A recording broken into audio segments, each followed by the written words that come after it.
नमस्कार, मैं हूं कमलेश। हमारे खास कार्यक्रम में आपका स्वागत है।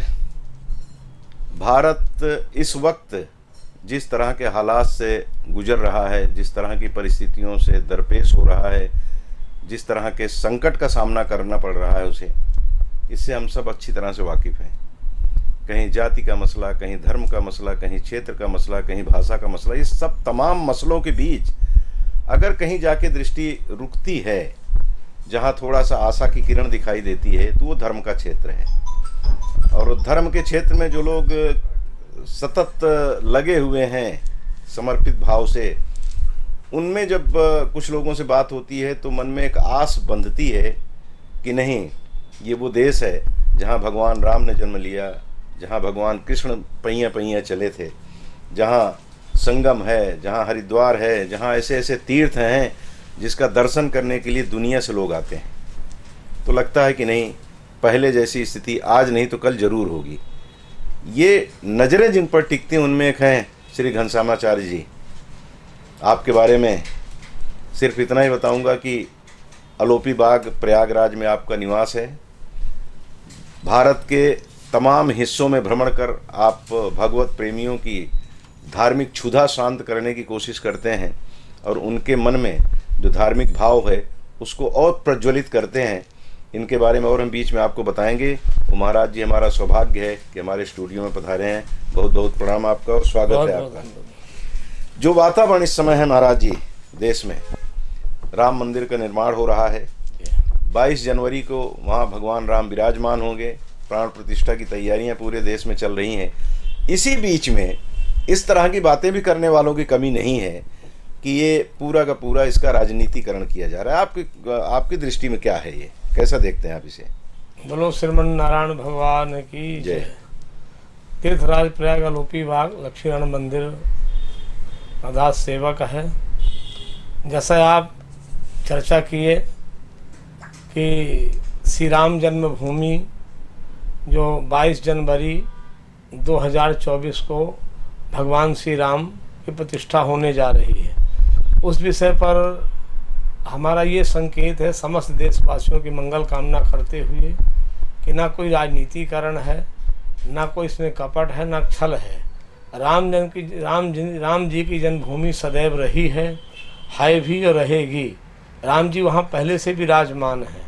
हम लोग उनका भव्य स्वरूप दे रहे हैं, भव्य स्वरूप दे करके उनको स्थापित कर रहे हैं। जो पूर्व गलत तत्वों ने उन्हें खंडित विखंडित करके उनकी इमारतों को धराशाही किया, उनके चिन्हों को गड़बड़ किया है, उन्हें सबको हम पुनः स्थापित करके समाज को दिशा देंगे, राष्ट्र को दिशा देंगे। राम जी संपूर्ण विश्व के एक दिशा निर्देशक हैं और संपूर्ण विश्व के पथ प्रदर्शक हैं। ऐसा भगवान श्री राम को पूरा विश्व मानता है। अभी दीपावली के अवसर पर योगी सरकार ने, हमारे यशस्वी तेजस्वी माननीय मुख्यमंत्री श्री आदित्यनाथ योगी जी ने अनेक विदेशों से विदेश वाले क्या जानेंगे रामलीला को क्या जानेंगे विदेश वाले, लेकिन विदेश से आकर के इंडोनेशिया आदि देशों से आकर के कितना भव्य राम जी का चरित्र चित्रण कर रहे हैं। उनके मन में पूर्वजों से उनके पहले आस्था रही होगी, तब तो अन्य देशों के लोग भी भगवान श्री राम को जान रहे हैं। जी। अगर भगवान श्री राम को जान रहे तो निश्चित रूप से आस्था है, पूर्वजों ने भी जाना है और सदैव जानते रहेंगे। चाहे भले कोई तूफान तृणावर्त की तरह तूफान आ जाए, कृष्ण रूपी सनातन धर्म को उड़ा ले जाए, लेकिन जब कृष्ण रूपी सनातन धर्म का विशाल शरीर बढ़ेगा तो निश्चित रूप से तृणावर्त धराशाही हो जाएगा। इसी तरह से आजकल लोग राजनीतिज्ञ लोग हैं और अन्य लोग हैं जो राम के विरोध में अपना चिंतन करते हैं, राम के विरोध में बोलते हैं। राम जी सदैव शाश्वत हैं। जय श्रीमन नारायण जी। उसी में राजनीतिज्ञ अपने अपने तरीके से राजनीति करते हैं। उसी में आपने योगी जी का उल्लेख किया, जिनके बारे में आपने कहा कि ये यशस्वी और तेजस्वी, इसका मतलब है कि आपके ताल्लुकात उनसे अच्छे होंगे। बहुत अच्छे ताल्लुकात हैं। तो उनको एक संत के रूप में आप पसंद करते थे कि अब एक राजनेता के रूप में? संत के रूप में थे। संत के रूप में राजनेता से भी बढ़ करके होते हैं संत, क्योंकि वो सारे नीतियों को जानता है, धर्म अर्थ काम मोक्ष चारों प्रकार के पुरुषार्थ को जानता है सभी प्रकार की नीतियों को भी जानता है। जी।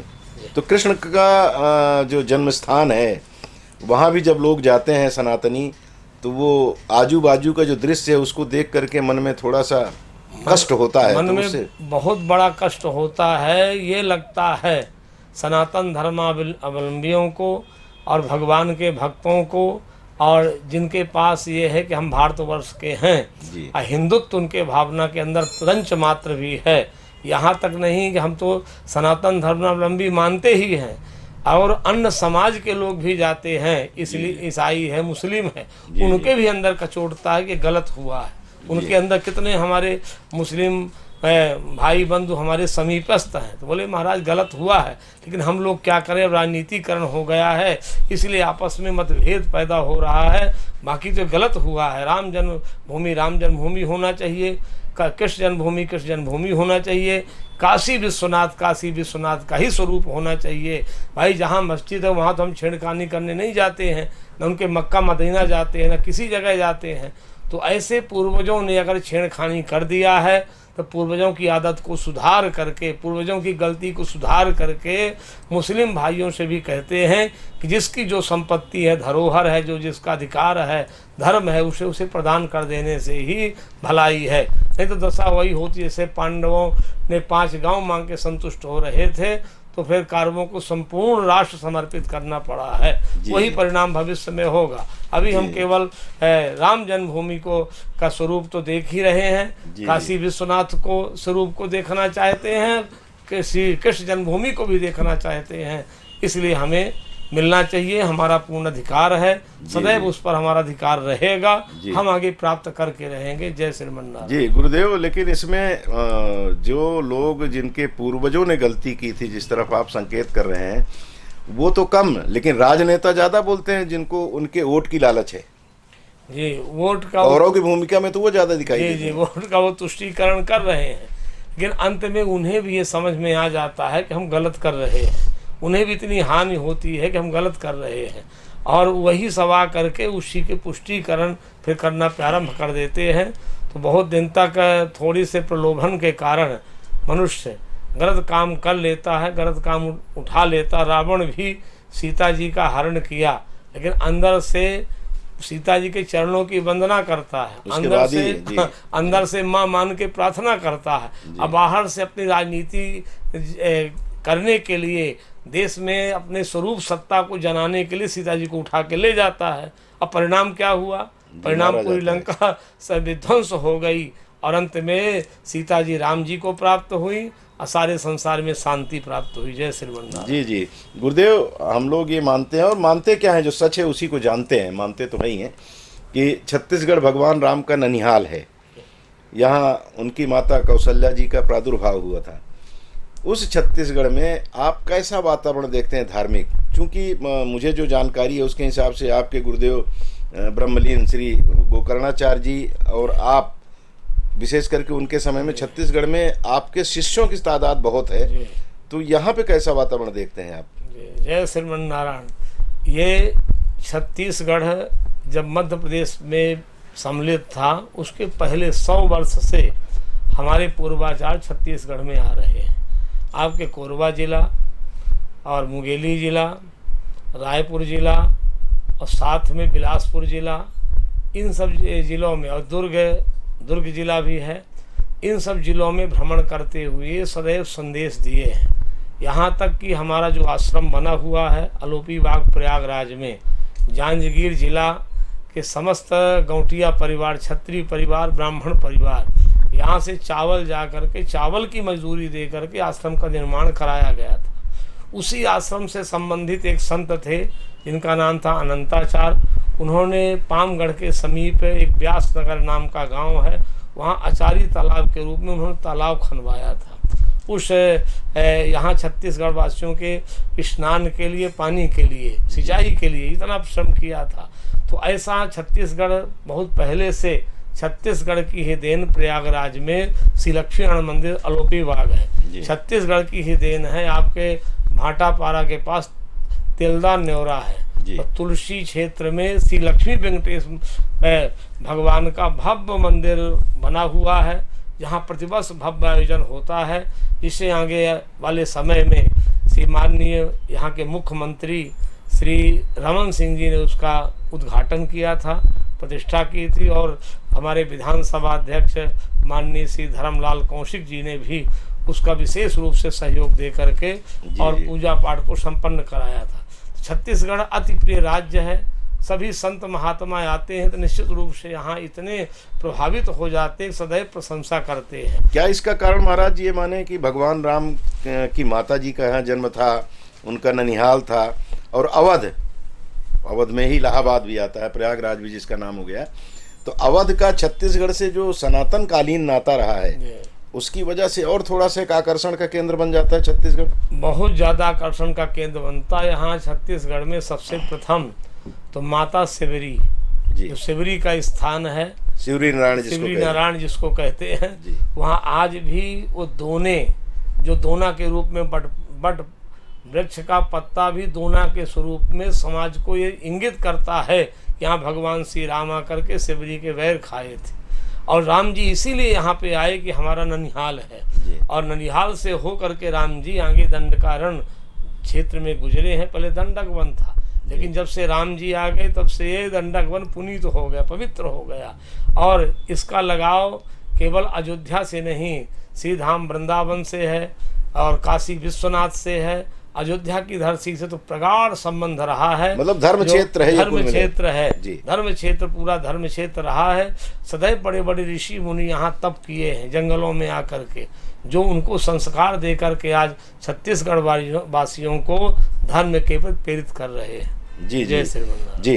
तो ये जो प्रेम आपस का है अवध का और छत्तीसगढ़ का, इसको और दुगणित करने में अभी जो वर्तमान में सरकार है, कल तो रिजल्ट आएगा उसका, भूपेश बघेल की सरकार, इन्होंने राम पथ गमन पे बड़ा काम किया। उसके बाद कौशल्या जी का मंदिर, वहाँ भव्य मंदिर बनवाया गया है, वहाँ एक पर्यटन की दृष्टि से भी बहुत महत्वपूर्ण स्थल बनाया गया। तो उसको कैसा देखते हैं आपकी? ये भाजपा और कांग्रेस की बात नहीं कर रहा हूँ, सभी शासक वर्ग जो है, अगर वो कोशिश इस तरह की करता है, धर्म स्थान पे अपनी तरफ से कोशिश करता है कि और बेहतर काम हो, पर्यटन के रूप में भी लोग पर्यटक के रूप में भी आए, धर्म क्षेत्र में भी जिनकी रुचि वो भी आए, तो एक नई पहचान प्रदेश को मिलती है। तो इसको लेकर के भी कभी आप लोगों की बातचीत होती है ऐसे प्रमुख लोगों से? जैसे रमन सिंह जी से आपके ताल्लुकात रहे हैं, भूपेश बघेल जी से भी हो सकता है मुलाकात हुई हो। जी जी, जय श्रवण नारायण। हमारी मुलाकात जो वर्तमान मुख्यमंत्री थे श्री माननीय भूपेश बघेल जी से दूधाधारी मठ जी, जो आपका रायपुर में है, प्रसिद्ध मठ है, महंत श्री स्वामी राजेश्री श्री स्वामी राम सुंदर दास जी महाराज जी, जो वहाँ के महंत हैं, वर्तमान में भागवत जी की कथा कराए, तो उसी में भूपेश बघेल जी हमारे बगल से ही बैठे थे जी। तब हमारी चर्चा हुई कि आप देखिए यहाँ के सस्वी मुख्यमंत्री हैं, आपको कुछ धार्मिक कार्यों पर भी दृष्टि डालना चाहिए। तब उन्होंने हमसे स्पष्ट कहा था कि महाराज, मैं अभी राम जी के जो ननिहाल है उसे सुंदरीकरण के रूप में समाज के सामने प्रेषित कर रहा हूँ, राजपथ गमन मार्ग को भी अच्छा करूँगा। तो देखिए, ये समाज की मांग है, जनता की मांग है, चाहे जो भी मुख्यमंत्री बने, जो भी बनेगा, उसे ये काम करना ही पड़ेगा, क्योंकि भगवान श्री राम आए हैं तो और भगवान श्री कृष्ण आए हैं। जब इतना संस्कार दे के गए तो जनता में संस्कार कूट कूट के भरा है, वो थोड़ी समय के लिए भले विचलित तो हो जाए, क्योंकि आज करके भौतिकतावाद में थोड़ी समय में भले विचलित हो जाए, लेकिन अंत में उसे समझ में आता कि नहीं, हम धर्म के प्रति जाएंगे तभी हमको शांति मिलेगी। धर्म कभी किसी को कष्ट नहीं देता है, किसी का हरण नहीं कराता है, किसी को दुख की प्रवृत्ति नहीं है। धर्म से ही धारेत इति धर्मः, जो धारण करता उसी को धर्म कहते हैं, और उसी से निश्चित रूप से शांति मिलती है। आज नहीं तो कल उस रास्ते में जाना ही पड़ता है। बिल्कुल जाना पड़ता है, अंततः वही रास्ता तो वही है जाने का, पहुंचने का उत्तम मार्ग तो वही है। लेकिन अभी जो धर्म को सामने रख करके जो बातें हो रही, उसकी काट जातिगत गणना कराना, और ये सारी जो मांग चल रही, जो बिहार में शुरू हुआ, उत्तर प्रदेश में भी शुरू हो गया है, भाजपा और सपा दोनों की तरफ से मांग उठ रही है कि नहीं, हमारे यहाँ भी होना चाहिए। तो ये जो स्थिति का निर्माण हो रहा है, इसको ये कहा जाता है कि सनातनी व्यवस्था को छिन्न भिन्न करने की इनकी कोशिश है, हिंदुओं को बांट दो आपस में। इसको कैसा देखते हैं आप? जी, इसको अब देखना क्या है, सबसे बड़ा कि राजनीतिज्ञों का ये चाल रहती है कि फूट डालो राज्य करो। जी। आप एक तरफ आरक्षण दे करके समाज को बांट रहे हो, आरक्षण दे करके, दूसरी तरफ आप ये कह रहे हो कि कोई भी शादी किसी भी समाज से कर ले, कोई कोर्ट से इनकार नहीं है, हम ऐसा कानून बना के रखे हैं। और दूसरी तरफ आप जातिगत लोगों का जनगणना करके आप समाज को ये दिखा रहे कि इतनी जाति के लोग यहाँ हैं, इतनी जाति के लोग यहाँ, इतनी जाति के लोग यहाँ हैं। तो उनको एक ऐसा बढ़ावा मिलेगा कि एक साथ होकर के वो संघर्ष करने के लिए बाध्य होंगे। और जब संघर्ष के लिए बाध्य होंगे तो हमारे हिंदू समाज में ही आपस में संघर्ष होना प्रारंभ हो जाएगा। हम सब भाई भाई हैं। जैसे अभी मोदी जी 4 नारा दिए, हमको बहुत अच्छा लगा। एक नारा तो दिए, देखे मैं किसानों की जाति का हूँ। एक उन्होंने दिया कि मैं इस तरह के शोषित महिलाओं की जाति का हूँ, एक गरीब मैं गरीबों की जाति का हूँ, मैं नवयुवक जो बेरोजगार है उस जाति का हूँ। तो इस तरह से 4 ये विभाजन जो समाज में है ये आदरणीय है। इस तरह का कार्य होगा तो निश्चित रूप से देश, राष्ट्र, समाज में एक विकास भी होगा और सुंदर वातावरण भी फैलेगा, आपस में भाईचारा भी होगा। लेकिन गुरुदेव, तर्क न कहें, कुतर्क तो ये किया जाता है कि क्षत्रिय, ब्राह्मण, वैश्य, शूद्र में अभी भी हम बटे हुए, अभी भी कहीं न कहीं जो निचले वर्ग के लोग हैं, अनुसूचित जाति के, जनजाति के लोग, या पिछड़े वर्ग में बहुत सारे लोगों को कह दिया जाता है कि आप शूद्र हो। तो कहीं न कहीं ऊपर बैठे हुए लोगों को, जो उस धर्म से आए हुए हैं, उन पूर्वजों की देन है। भगवान राम कभी सिंह नहीं लिखे, भगवान कृष्ण कभी यादव नहीं लिखे, कभी भगवान परशुराम जी कभी ब्राह्मण नहीं लिखे। लेकिन हम बाद में जो ये दोष अपने ऊपर ले लिए हैं, उसको अभी भी कहीं न कहीं किसी न किसी रूप में बढ़ते हुए नहीं देख रहे, जिसके कारण ये जातिगत बातें हो रही ज़्यादा। ये जातिगत बातें तो ये समाज के राजनीतिकरण करने वाले तो कर ही रहे हैं जी। लेकिन अगर चिंतन किया जाए यादव जी, चिंतन करके देखें अगर समाज को, तो कितना स्पष्ट है कि हमारे यहाँ रैदास, कबीरदास आदि को कितनी महानता मिली है, उन्हें भी भगवान माना गया है।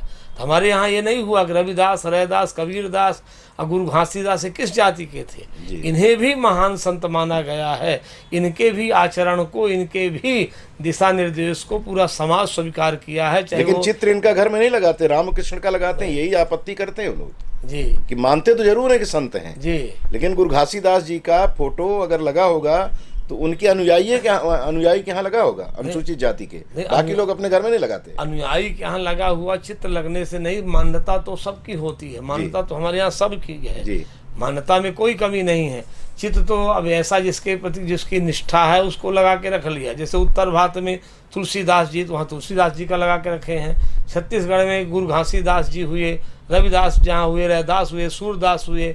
अब मीरा जी का चित्र घर घर लगा हुआ है मेवाड़ राजस्थान में, यहाँ क्यों नहीं लगा है जी। तो जो जहाँ जन्म लिया है वहाँ ज्यादा प्रभाव पड़ा है, उसका लाभ ज्यादा लोग। छत्तीसगढ़ की बात कर रहे हैं, यहाँ घासीदास जी का चित्र सवर्ण के घर में नहीं मिलेगा, सवर्ण के घर में नहीं मिलेगी मान्यता। तो इसीलिए तो कहते हैं मान्यता आप घासीदास जी को हमें, आप अपने घर में जगह नहीं देते हो, तो हम अपने आपके राम को अपने घर में क्यों जगह दें? ये इसी का फायदा लेकर के कई धर्मांतरण। घासीदास का भी स्थान है, रविदास का भी, रैदास, सबका स्थान है। चाहे कोई चित्र लगाए न लगाए, समाज स्वीकार कर रहा है और उन्हें भी समाज में स्वीकार करना चाहिए। हमारे यहाँ कभी भी वर्ग भेद नहीं हुआ है।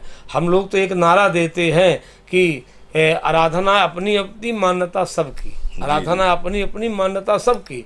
हम उस संप्रदाय के हैं। आज जगत गुरु रामानुजाचार्य जी जो 101,000 वर्ष से ज़्यादा हो गया, अभी माननीय मोदी जी, प्रधानमंत्री जी ने जाकर के शमशाबाद और के हैदराबाद में भव्य रामानुज स्वामी की मूर्ति का अनावरण किया था। वो हमारे संप्रदाय में है। तो उनका एक नारा है, रामानुज स्वामी का एक नारा है कि आराधना अपनी अपनी मान्यता सबकी, किसी संत का, किसी भी समाज जाति का हमारे यहाँ भेद नहीं है। हम तो सबको लेकर के चले, सबको समान भाव से माने हैं।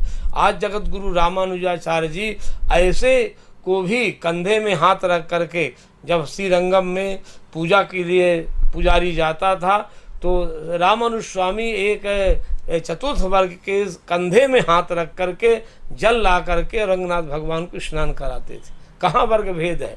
जो अज्ञानी है, नहीं जानते हैं, वो वर्ग भेद पैदा करते हैं और गलत गलत भाषण देते हैं। जिन्हें समाज का चिंतन है वो कभी भी वर्ग भेद नहीं किया है। हम राष्ट्र, भारत राष्ट्र है और भारत माता है, भारत माता की सब संतान है। हम समान भाव से उन्हें सबको मानते हैं और समान भाव से मानते हैं। जी बिल्कुल बिल्कुल महाराज जी, जो कर्मगत व्यवस्था पे यकीन करते हैं उनका तो ठीक है, लेकिन जो जातिगत व्यवस्था को ज़्यादा स्वीकार्यता प्रदान कराने की कोशिश करते हैं, चेष्टा करते हैं, वहाँ फिर विभेद पैदा होने लगता है। जी, कर्म आपके अगर हैं तो आप ब्राह्मण हैं, कर्म आपके हैं तो आप क्षत्रिय हैं, उसकी बजाय उसको जातिगत कर दिया गया है। तो फिर उसकी वजह से ये होता है कि देखिए, एक जिसको कुछ नहीं आता जाता, बस वो स्कूल में पैदा हो इसलिए पूज्य हो जाता है, और एक व्यक्ति वो जो बहुत ज्ञानी है लेकिन जरा कमज़ोर परिवार में पैदा हुआ या छोटे वर्ग में पैदा हुआ तो पूज्य नहीं हुआ। तो ये कहीं ना कहीं लगता नहीं आपको कि इसको भी दूर करने की जरूरत है? दूर करने की कर्मगत ही माना जाना है, लेकिन समस्या सबसे बड़ी बात यह है कि आज भी केवल संपूर्ण भारत में ब्राह्मण ही संत नहीं है। जी जी, क्षत्रिय संत है जी, न यादव संत है। संत संपूर्ण जाति के हैं, सबको समानता मिलता है जी, सबको स्थान मिलता है, सबको पूज्य माना जाता है। कितने उदाहरण हम दें, कितने उदाहरण दें जो चतुर्थ वर्ग के भी संत हमारे समाज में पूरा सम्मान पाते हैं। अब कोई गलत काम कर रहा है, चोरी डकैती कर रहा है, गलत निंदित कर्म कर रहा है, वो किसी भी जात समाज का सदैव हे दृष्टि से देखा गया है और देखा जाता रहेगा। जिसके कर्म अच्छे हैं उसे सदैव सम्मान मिला है, क्योंकि जिस जाति में, जिस देश में, जिस धर्म में जन्म लिया बलिदान उसी पर हो जाए, ये राष्ट्र का नारा है। तो हम अगर अपने स्वधर्म को लेके नहीं चलेंगे तो आगे कैसे बढ़ पाएंगे? कुछ ना कुछ हमारा सिद्धांत लक्ष्य होना चाहिए। इसीलिए महाराजा मनु ने वर्ग भेद दे करके समाज को दिशा दी थी, इससे शासन चलेगा, सब चलेगा। तो आज संत समाज कभी भी किसी का निरादर नहीं करता है। जी जी जी, तो वो मनु जी में तो कर्मगत व्यवस्था दी थी जी, कर्म के आधार पर, जिसको जातिगत बना दिया गया। छत्तीसगढ़ में एक पिछड़े वर्ग की एक महिला श्रीमद् भागवत कथा कर रही थी, बाद में उसको एक ब्राह्मण ने फोन करके जिस तरह की बातें कही थी, अभी 6-8 महीना पहले की बात, वायरल हुआ था वो, आपको शूद्र है, आपको अधिकार नहीं है, भागवत कथा आप कैसे कर रही हैं, महिला है। तो ये इस तरह की बातें करने वाले जो लोग हैं, जिसकी वजह से बाकी लोगों को हमारे धर्म पर टिप्पणी करने का अधिकार प्राप्त हो जाता है या समय मिल जाता है, इसको भी बचाने की जरूरत है। बचाने हमारे समाज में तो उसी त्रेता कालीन में भी जो रामायण की कथा कही गई, तो काकभुसुंडी जी ही कई रूप धारण किए, कई रूप धारण किए। काकभुसुंडी शूद्र भी रहे और कौआ, मतलब कौआ भी बने, सब प्रकार कौआ बन के कथा कहते हैं। हमारे यहाँ रामचरितमानस की कथा केवल कौआ कह रहा है जी, कौआ के काकभुसुंडी जी कह रहे हैं, गिद्ध सुन रहा है। गिद्ध का कर्म क्या है? गिद्ध श्रोता है, और काकभुसुंडी जी कथा कह रहे हैं। और श्रीमद् भागवत महापुराण की कथा तोता की कथा है। सुखदेव जी तोता स्वरूप आए सुख रूप में और संपूर्ण संसार के लिए एक दिशा प्रदान किए। तो हमारे यहाँ पक्षियों का भी सदैव सम्मान हुआ, कभी उनका निरादर नहीं हुआ। हमारे यहाँ पक्षी, यहाँ तक चूहे भी आदरणीय माने जाते हैं। गणेश जी का वाहन चूहा है। मयूर जो सर्पों को खाता है वो कार्तिकेय जी का वाहन है।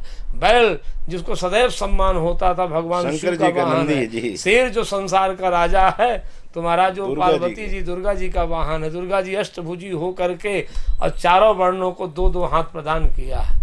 आज दो हाथ चारों वर्ण के समाज को मिला है कि सब लोग अपना अपना कार्य करके समाज को आगे बढ़ाइए। जी जी जी, बिल्कुल बिल्कुल। हमारे धर्मशास्त्रों में जो वर्णन है वो तो बहुत अच्छा है, लेकिन उसका जो भावार्थ निकाला जाता है, जैसे शंभूक वध की बातें कहा जाती है बीच में, रामचरितमानस में कहीं उसका उल्लेख नहीं है, वाल्मीकि जी ने कहीं उसका उल्लेख नहीं किया, लेकिन उसमें एक छेपक डाल दिया गया। छेपक डाल के, किंवदंती डाल करके उसको ये दर्शाया जाता है, देखो राम जी क्षत्रिय थे, शंभुक शूद्र था, उसकी हत्या कर दी। लेकिन हत्या ये सब परिणाम नहीं है।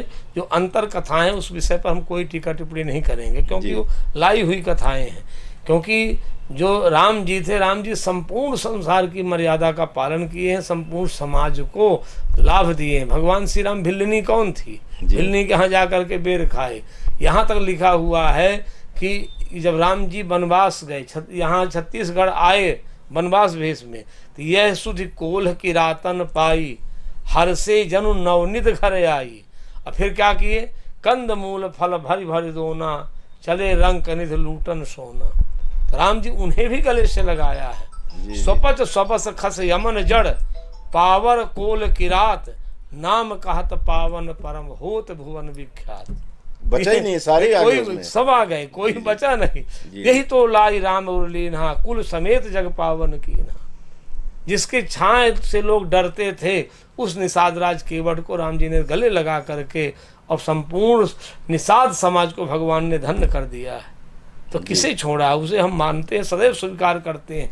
इसके कर्म निंदित हो जाते, जैसे किसी भी जाति का हो, किसी भी समाज का हो, उसे समाज सदैव तिरस्कृत किया है, उसे सदैव उसकी आलोचना की गई है, निंदा की गई है, सदैव करनी चाहिए, करती रहेगी निंदा समाज। जी जी, मतलब कुल मिला के महाराज जी ये कहा जा सकता है कि जो म्लेच्छ शासक रहे हमारे देश में, जो बाहर से आए, उन्होंने हमारे धर्मशास्त्रों में बहुत सारे छेपक डलवाए जी, नियोजित तरीके से, हमारे यहाँ के लोगों को इस्तेमाल करके उसको प्रचारित करवाए, और हम कहीं न कहीं उसके चक्कर में फंस गए जी अब उससे हमें बाहर निकलना होगा। जी।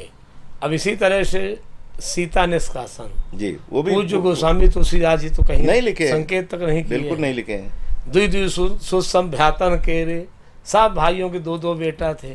आज अयोध्या, आज मथुरा की देन शत्रुघ्न महाराज की है, उनको राज्य दिया गया, लवणासुर का वध करके मथुरा नगरी को उन्होंने स्थापित किया। मथुरा आज की नहीं है, मथुरा हमारे त्रेता से है, मथुरा त्रेता से है। वहाँ ध्रुव टीला सतयुग में था, वहाँ ध्रुव जी जा करके तप किए थे। ध्रुव जी कौन थे? महाराजा मनु के पौत्र थे, महाराज उत्तानपाद के पुत्र थे। उन्होंने तप करके समाज को संदेश दिया था। तो कहने का भाव ये है कि आजकल के जितने भी आगे हमारे म्लेच्छ शासक आए, अंग्रेजी शासक आए, इस समाज को तोड़ने के लिए चिंतन करके ऐसे ऐसे चीज़ों को डाल दिया है जो भारत देश में सदैव जातिगत झगड़ा होता रहेगा। जी जी, बिल्कुल बिल्कुल। वाल्मीकि जी के युद्धकांड को पढ़िए, उनका आखिरी था। सब फलश्रुति के साथ उन्होंने ये कहा है कि इस तरह भगवान राम ने 11,000 वर्षों तक शासन किया, और फिर फलश्रुति है।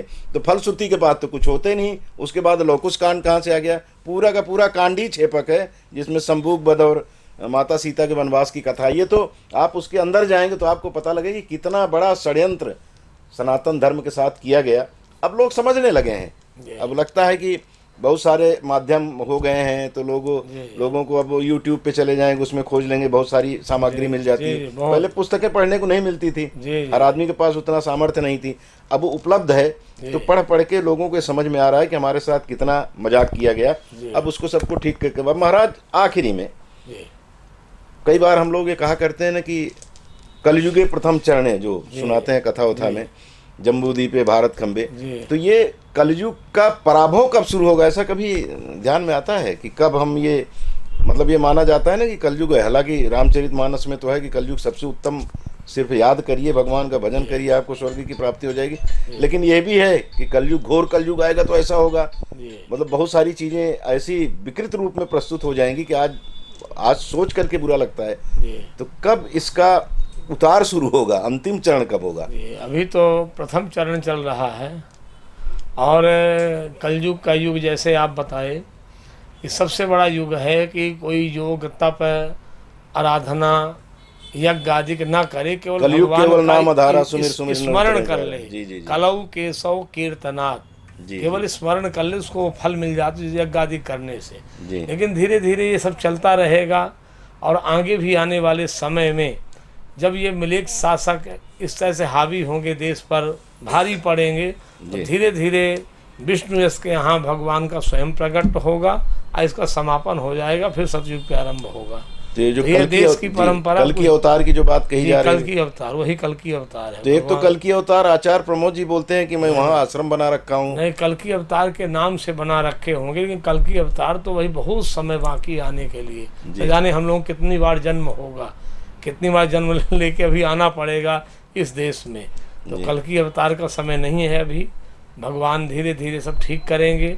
कितना वातावरण धार्मिक जो ये भगवान की प्रेरणा से हो रहा है, भगवान श्री राम का भुदय होना, और अयोध्या में दीप दान करके पूरे विश्व को संदेश जाना, और रामलीला करके पूरे विश्व में संदेश जाना, चरित्र चित्रण करके, राम जी ने चरित्र के द्वारा चित्रण करके और समाज को एक दिशा प्रदान की है। कोई लीला संक्षेप में लीला नहीं है, उनकी लीला चरित्र नहीं है।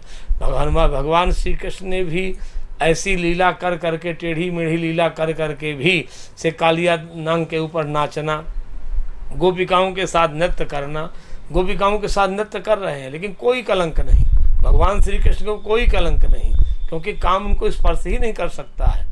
हम लोग कामी व्यक्ति जो जितने हैं वो काम की दृष्टि से देखते हैं। तो जिस भावना से जाकी रही भावना जैसी, प्रभु मुहूर्त देखी तिन तैसी, उसी भाव से भगवान श्री कृष्ण गए। तो कामी व्यक्ति कामना की दृष्टि देख रहा था, योगी परम तत्व की दृष्टि देख रहा था, और कंस जो है देख रहा था मेरी मृत्यु सामने आ गई। बड़े बड़े पहलवान वज्र की दृष्टि से देख रहे थे। तो जिसकी जैसी भावना थी वो इसी भगवान को देखा। अब वसुदेव देव की देख रहे तो हमारे पुत्र आ गए, गोपिकाएं देख रही तो हमारे प्रियतम आ गए, कृष्ण और ग्वाल वाल देख रहे तो हमारा मित्र आ गया। भगवान एक है लेकिन भावनाएं अलग अलग हैं। इसी तरह से संसार में निश्चित रूप से आगे हम विकास करेंगे। सबके लिए मंगल कामना करते हैं कि धर्म का आश्रय लिए रहना चाहिए और आगे अपने कर्तव्य मार्ग पर डटे रहना चाहिए। कर्तव्य करते रहेंगे, निश्चित रूप से सबको शांति मिलेगी, चाहे वो किसी समाज का हो और किसी धर्म पथ का हो, उसे निश्चित रूप से लाभ प्राप्त होगा। इन्हीं शब्दों के साथ जय श्रीमन नारायण। जी जी जी गुरुदेव, आपसे आपके लिए मेरे मन में बहुत सारी जिज्ञासाएं थी, लेकिन समय की मर्यादा है। समय हमारे पास तो बहुत है लेकिन समय आपके पास कम है। आपसे मिलने के लिए काफ़ी लोग प्रतीक्षारत है, इसलिए हम अपनी इस चर्चा को यहीं विराम देते हैं। बहुत बहुत शुक्रिया आपको कार्यक्रम देखने का, और बहुत बहुत धन्यवाद गुरुदेव, आप आए समय। बहुत बहुत